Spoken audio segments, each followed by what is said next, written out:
So welcome back to some more Grand Theft Auto Vice City. In this part, we will be collecting all 100 hidden packages that you can find across Vice City, starting with the ones located on Vice City East, and then we will transition from male to female on Vice City West. Now, something I want to point out is that for the majority of this part, I will be using a helicopter to move between packages, and that sounds a bit homoerotic, but I can assure you that that would be a misunderstanding there, as these packages represent tiki statues in this game. And let me tell you, these tiki statues would make for great home decor items once we purchase the safe houses a bit later on. And wouldn't it be amazing if you can carve out and manipulate the statues to look like waifu figurines, maybe make it to look like Al Malloy's head or Carly Kloss or something like that. But, either way, using a helicopter, and in this case to start off with, we're using the Sparrow, which is one of those chopper checkpoint Sparrows that is a pretty easy to access Sparrow. So, I just wanted to point all that out. But the reason for using a helicopter, though, is because it allows you to not necessarily have to plan out a route of collecting these packages in an overly specific way, because there is a good handful of packages that are located a bit out of the way, like those first two packages that were located on the water, and the only way to get to those locations would be to use a boat or use a helicopter. And then you're going to have other packages that are located on top of rooftops and high buildings and stuff, so the only way to get to those packages would be to use a helicopter. I suppose if you had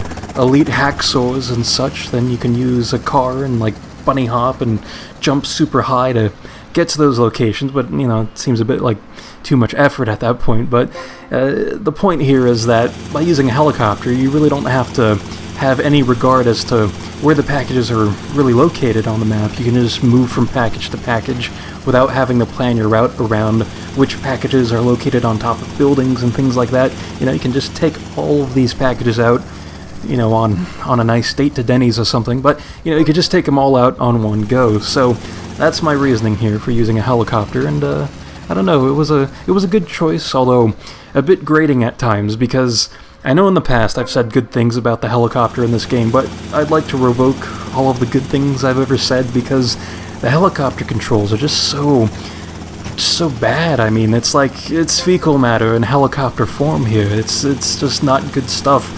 The controls are stiff, and my man Chris Sayago, who's a frequent commenter, pointed this out, and I was kind of like, I don't, maybe it's just me or something, but it's like, no, I agree with him. He was right. He pointed this out, and I should have listened, because it's the proper thing here. It's not an opinion, it is fact, because the controls just suck. I mean, they are stiff, and the camera isn't exactly super responsive to where you want it to look at, because this is the point in the Grand Theft Auto series where the camera isn't really controlled by too much. I mean, I know in this case you can use the L1 button to have the camera look straight forward, and I do use that quite a bit, but there's no free aim camera controls. It's just kind of locked into a position unless you use that one button to where it moves into another locked position. So yeah, it's not super helpful, the camera sometimes, so that can be kind of annoying, and the controls are bad, so yeah, you get the idea. The helicopter's not great, but it's a necessary evil here, because like I said, you can't really get cars on top of rooftops and in the water and stuff like that unless you're using some type of cheat or hack or something. But anyways, though, for collecting these packages, you not only get your percentage points for 100%, but there are also many rewards along the way of collecting these packages. In fact, for every 10 packages that you collect, you're going to get some type of miniature reward. In this case, for 10 packages, you're going to get body armor delivered to the safe house at Ocean View, the hotel there, which is given to you at the very beginning of the game. So that's kind of cool, that you can kind of build up some type of armory of sorts at that location. So yeah, that's neat there. But for 10 packages, body armor. For 20, you get a chainsaw. Not as cool as the katana, because I got my fedora and neckbeard going on here. But, it's still nice. That's a nice melee weapon. For 30 packages, though, the Colt Python, a supreme weapon. For 40 packages, the flamethrower, which I really haven't shown off. Even in Grand Theft Auto 3, only for rampages did I show off the flamethrower, so it's a neat little weapon. It's not super crazy good or anything, but it's kind of fun to play around with. For 50 packages, though, you get the combat sniper. Always nice to have a sniper available to you. 60 packages, the minigun, which seems a bit early on to be getting such a high-power weapon, but the thing to remember about Vice City is that they did introduce quite a few more weapons than there were in Grand Theft Auto 3. So, the minigun, a fantastic weapon, 70 packages, a rocket launcher, always fun to use that. For 80 packages, we've now reached the point in which we no longer get weapons being delivered to the Ocean View safe house, but instead we get different types of vehicle spawns. So for 80 packages, you get the Sea Sparrow spawn, which is a lot of S words right there. I know there's an S word for fecal matter, but I won't say it. Although it's kind of how I feel about the Sea Sparrow nowadays anyways, after spending an extensive amount of time using helicopters while collecting these hidden packages, but you get that Sea Sparrow spawn behind the Vercetti estate, so I suppose one good thing to take away from that is that you do get another helicopter spawn, which is nice because helicopters can get you to those high-to-reach places and whatnot, so that is a good thing about the helicopter. But let me tell you, with 90 packages, that's really where the nips get hard, because your reward is a Rhino tank spawn at the Fort Baxter Air Base, which I actually haven't shown off the military base, but I will briefly be going over there to get a hidden package, which is located in front of a sign, or behind a sign, that is in front of the airbase. So, that's really all there is to the airbase in this game, although I guess now there's more incentive of going there because of the Rhino tank, which, by the way, the Rhino tank is a lot of fun to use. I think I've mentioned this before, but, it deserves to be said again if it has been said in the past, because the Rhino tank has this ability of causing vehicles that crash into it, or that you crash into, to explode, and that is just super fun to, just play around with and see all around you.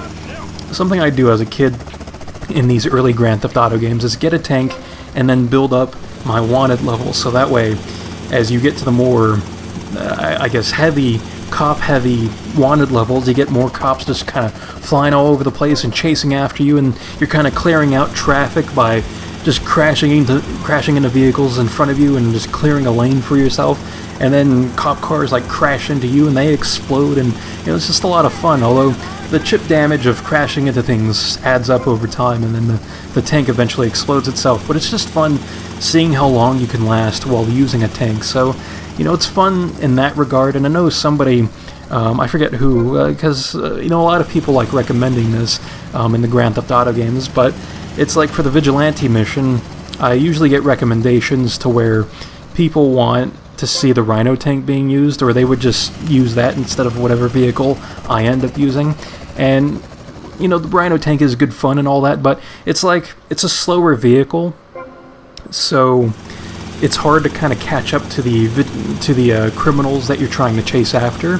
So it just kind of makes it to where there's a possibility of failing because the criminal can outspeed you and stuff. But there is a way to kind of combat this by turning the cannon on the top of the Rhino tank to where it's facing behind you, so that way when you shoot it off, you're actually getting boosted forward, because when the cannon is facing in front of the tank, directly forward, it'll actually slow down the tank whenever you shoot it because of the physics of a cannon being shot like that, that's being attached to a vehicle. So, that's just something to keep in mind there, but it also causes it to where you can only, kill the criminals by crashing into them, because you can no longer use the cannon to really blow them up, because it's now acting as a jetpack, booster pack type thing, which is cool in itself, but I don't know, I just think that that's a bit more trouble than it's worth compared to using a cheetah, like how I did in this game for the Vigilante mission, because you can just do a drive-by in a cheetah, which is a super fast vehicle, and, it just makes life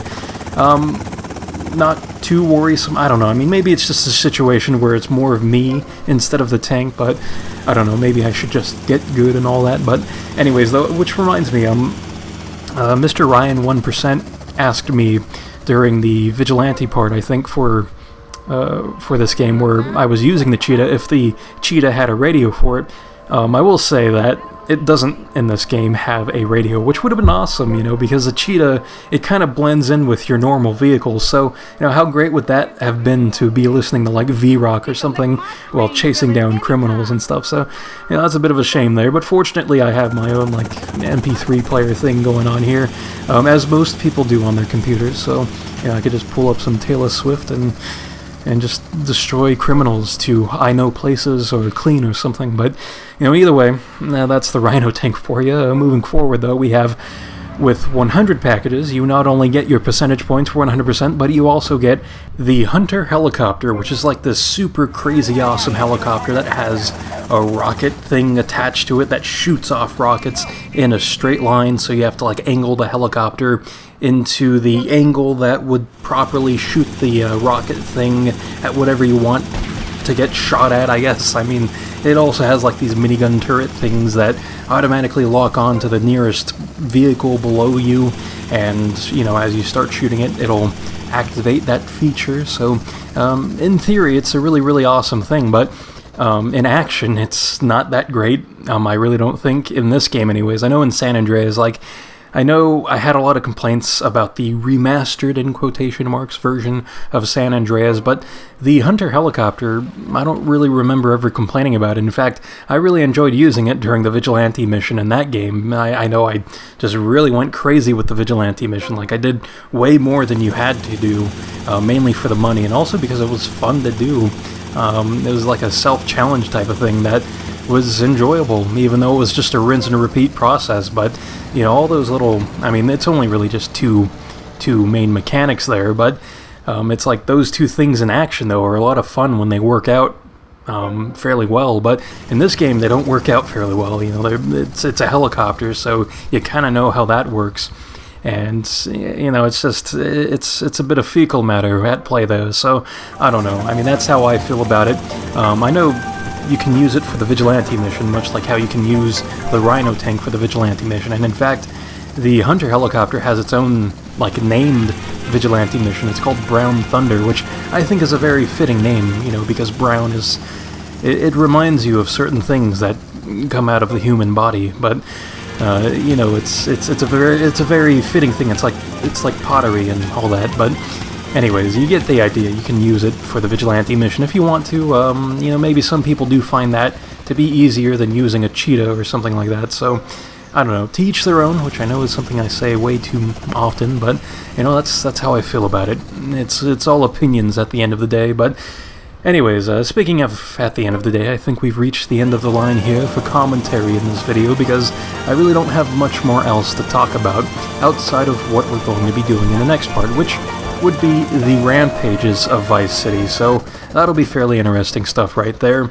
And yeah, so that wraps up this part. Enjoy the rest of the part for those of you using this video as a guide.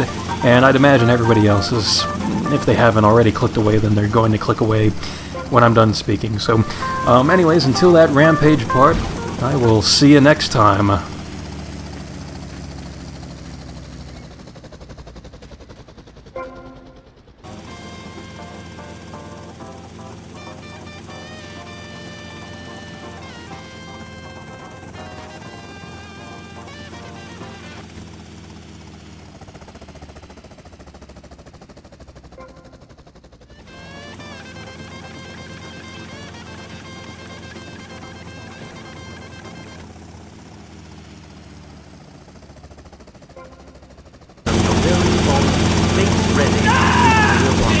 When we raid...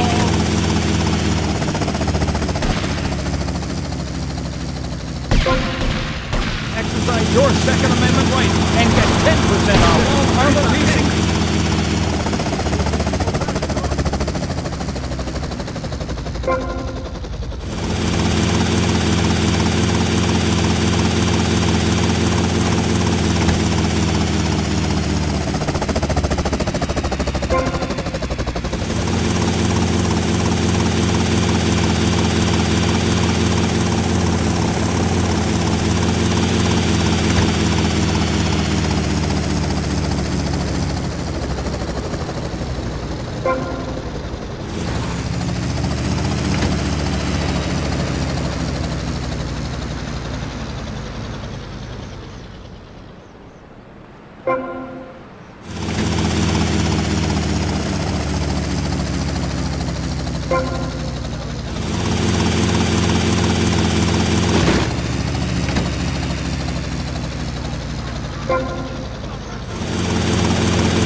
man.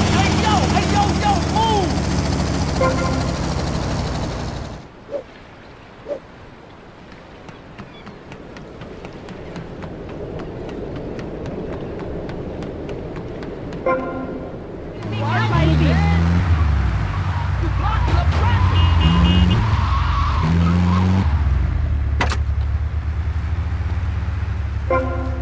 Need to be talking about Billings and plan for action. Great! So is that all there is to being a Viking? Pillaging? No, lad. Everyone else, I'll live, not build for thunder no more, but live in boxes. And she says, Lord, I'm doing so mistake. I look back, now that it's the action, where previously it was only one. I say, wench, don't look right to the By now, you know I am an emotional kind of guy. People stop me in the street and say, Fernando, what the hell is wrong with you? Silk jerk.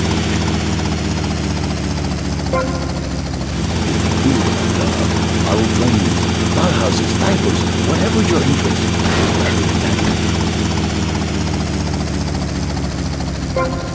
Guru. Do you have a last name? Oh, whatever. Anyway, what were we talking about? We were talking about the wisdom of the ancients. There are many hurdles in life, Amy. I remember one of the first bits of fan mail I got, came by bottle in the sea. Can't be a midwife to a fairy, expect wisdom from a fool, or find a good meal downtown on a Saturday night. Okay. I really have nothing to ask you because I really don't think we're bonding quite right here. I'm more than a little confused. From now on. Yeah, I wasn't really into school all that much. But I hear you, Thor. So anyway, we have this fan club, right? And instead of... We don't have any old types around here to strap us with superfly hardware like yours, but we do have Mac 10s, Tech 9s, Tray 8s, Street Sweepers, and all. You like to enjoy a rusty brown spring door? I like to make the dubbing here on the outside and then thrust my tongue in the middle. I like to munch it vigorously. I just love that all over my face.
Bye.